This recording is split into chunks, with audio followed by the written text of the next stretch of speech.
Hey there, bibliophiles and those raising bibliophiles. Without ratings and warning labels, knowing which books are appropriate for your children to read is like navigating wild terrain without a map and a compass. I don't know about you, but I have been burned more than once handing my child a book that I thought was clean and appropriate for them to read. I'm a fellow mom, educator, reading specialist, and literary enthusiast trying to find great books for my children and yours to read. So if you're looking for a real review from a mom with a biblical worldview, then welcome and enjoy this week's book review.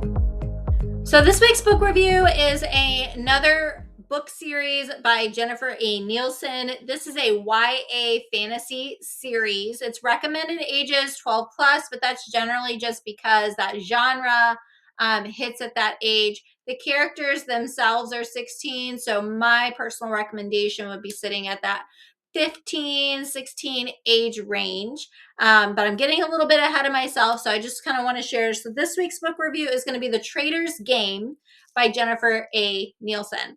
The story is told from a dual perspective, Kestra and Simon, but it's not exclusively a back and forth between each character. Kestra is definitely the more dominant main character, and there are times when successive chapters are told from each perspective.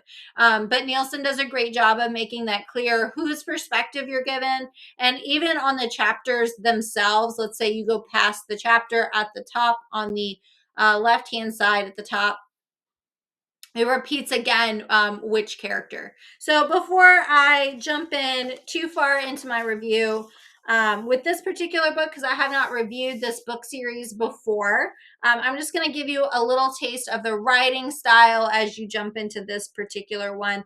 This book is definitely compared to the False Prince series. I think you could kind of take that series, that fantasy series, and go a little younger. The characters themselves lend to that a little bit, but also just the speed at which that story develops versus this one. I do think this is definitely a Nielsen work for an older teen for sure, to kind of help with that kind of, some books hitting in that weird age range. Sometimes a middle grade can go up a little bit and low a little bit. This is definitely a YA.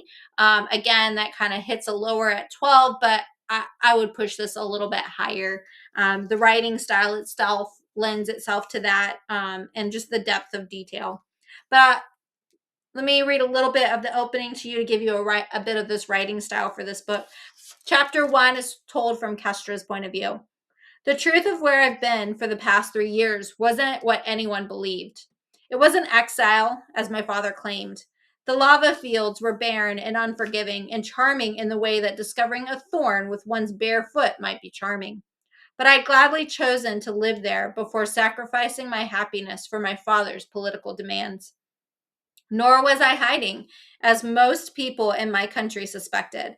While it was true that I'd been sent to the fields on the same day I escaped a kidnapping, I had Darrow to protect me now. Thanks to him, I was stronger than before. And I wasn't away learning to become a proper young lady. If anything, the opposite was true.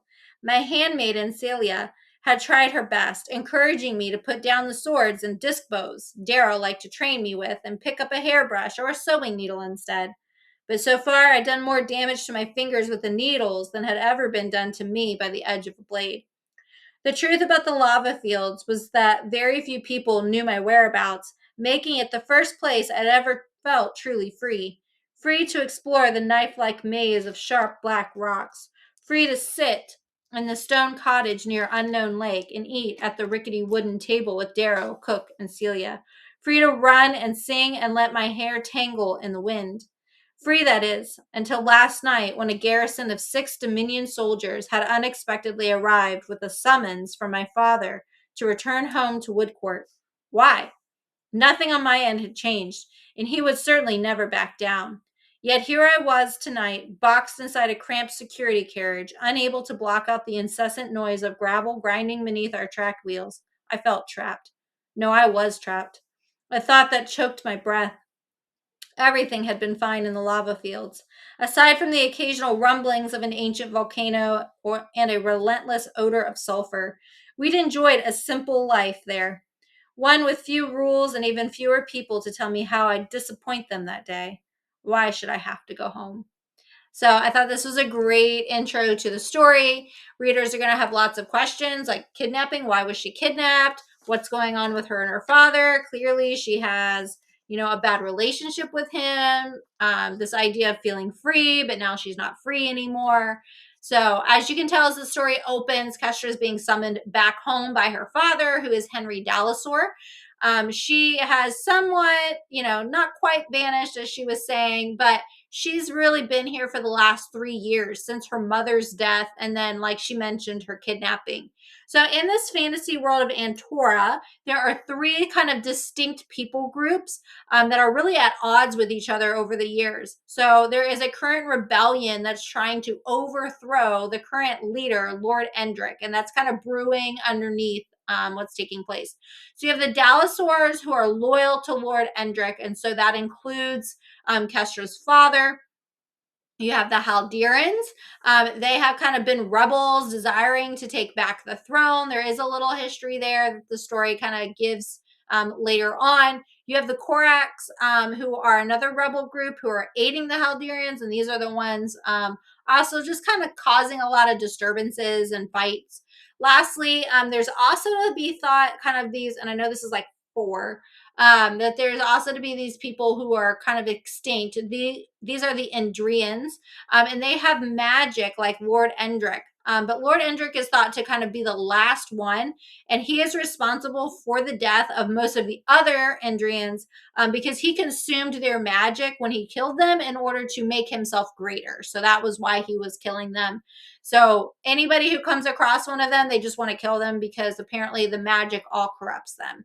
So, guarded by a few Dominion soldiers, Kestra is on her way back to Woodcourt, as I was reading as the story opens, at her father's request.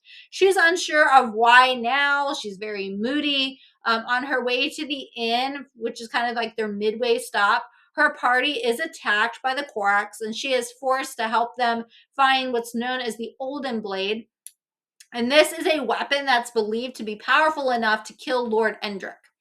So, the blade, though, is thought to be lost in the walls of Woodcourt. The people who had been in the dungeons and some clues, that's where they believe it is somewhere in there. And she's really being forced to help them discover it. And she does offer to kind of go along with what is taking place for their plan because she's trying to protect Darrow and her servant Celia. Simon ends up taking the place of Darrow, and Trina takes the place of Kestra's handmaid Celia. And the kind of story goes on without the Dominion soldiers, but with the other two people kind of forcing Kestra to bend to their will and what they want her to do. They do arrive at the end. Kestra is then attacked again, but this time by the Haldirans. Mysterious item is given for Kestra by the Haldirans, but it isn't until later when she actually steals it from Simon that she discovers that it's a key which allows her to open a diary that was left by her mother that Henry Dalasor, her father, has never seen the inside of. So that's a lot. Eventually, she escapes. Kestra is then has a new set of escorts through a series of events, and she does arrive at Woodcourt. She finds out, though, that actually Celia is the one who betrayed her and really led to her current situation. She wrote a letter to Kestra's father saying that she would agree to the marriage terms. And so this is what has kind of led to the current situation. And Celia is expected to marry someone named Sir Basil or Basil, the prince of a nearby kingdom. He actually turns out to be a pretty decent guy. And he actually saves her life at one point by allowing her an opportunity to escape Woodcourt before their marriage. Also, as a quick kind of spoiler for parents, only approximately 4 days passes in the bulk of this novel. So Simon used to work at Woodcourt when he was younger. Henry Dalasor had sentenced him to death, but Simon had managed to escape. He hates Kestra for really much of the beginning of the novel because of her role and sort of his execution. And one of his friends actually did end up dying. However, he does begin to then develop feelings for her. And by the end of the novel, he's like fully committed to her. And he really desires for much of the novel that she's going to reciprocate those feelings. Kestra actually kind of fights these feelings for a lot of it, but she does end up relenting towards the end. The Olden Blade is found by Kestra, though she doesn't reveal it right away. Again, there's a lot in this story to keep track of. And so that is definitely another piece of it that kind of makes this and pushes this definitely for an older crowd, between the different characters, different things that are going on. She hides the Olden Blade away to kind of secure it so that she can use that as leverage for Darrow's release, because she does not trust that they're going to release them. She does end up being attacked by Dominion soldiers, and then Darrow is believed to have died. The Korax and Kestra, they travel to the Haldirans to then turn over the blade so this Infidante can be named. The blade supposedly is going to choose the person who is then the one who's supposed to kill Lord Endrick with the dagger, with the blade. The Infidante then will also get to choose who the next king's going to be. So, just as a spoiler, all the things that I've just shared, it does turn out that Kestra herself is the Infidante at the end of the novel. So, this is a story that has magic, so I definitely want to encourage you to go to my website at holdingsteadfastreaders.com. I'm going to give you a little more details about some of the magical elements in the story, because I know sometimes that can be a sticking point for parents who are trying to find fantasy for their children who like fantasy, but maybe not so much magic or a certain type of magic. So you're going to kind of find that in there. Also, as another spoiler, Kestra finds out that Henry Dalasor is not her real father. I also give some details about the relationship between Simon and Kestra. So they're, again, a book that is definitely for some older people, older readers. You're going to have some of that romantic relationship back and forth between the two of them as they're kind of deciding, do I like you? Do I not like you? I have feelings when you're near. I have feelings when you're far away. And so they do kiss a few times in the story, but really nothing beyond that. Nielsen, I thought overall does a magnificent job of kind of weaving together the intrigue and her world building in a way that really hints at, but doesn't fully reveal too much of the story until the timing is just right. It's kind of hard for me to fully do this book justice in kind of a short review, because there really is a lot. The story is like almost 400 pages. The type is a little bit small, so a lot happens. But if you have a reader who's older, who's looking for fantasy, this book might appeal, I think, a little bit more to girls than necessarily boys, just because I do feel like the romance aspect of this is a little bit heavy. But again, if you're looking for a fantasy and a balance, The False Prince, I think, lends itself more to the guys, more battles. And so you can kind of see the two genres here, how she kind of presents or gives a fantasy. Maybe she didn't have that in mind, but I can see this fantasy, at least from the first book. I'll read a few of the other ones in the series and see if I maybe want to shift on that thought a little bit. But you have a really strong female character in this particular book, as opposed to The False Prince, a really strong male character. But this book is also told from both points of view. So you do get Simon's point of view in this as well.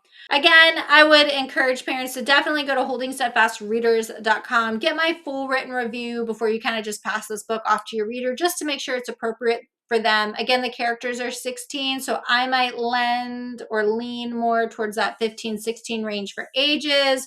Again, intense feelings with Simon and Kestra.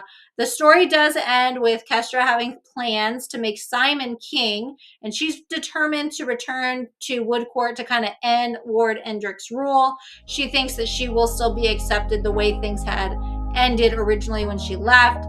Definitely setting the story up well for book 2 in the series. Again, I hope to get to that hopefully early summer, if not late spring, and I will definitely share that with you as I get that done. Hopefully that's helpful to you as parents who are trying to find great books for your children to read, and I hope that you'll join me next week for another book review.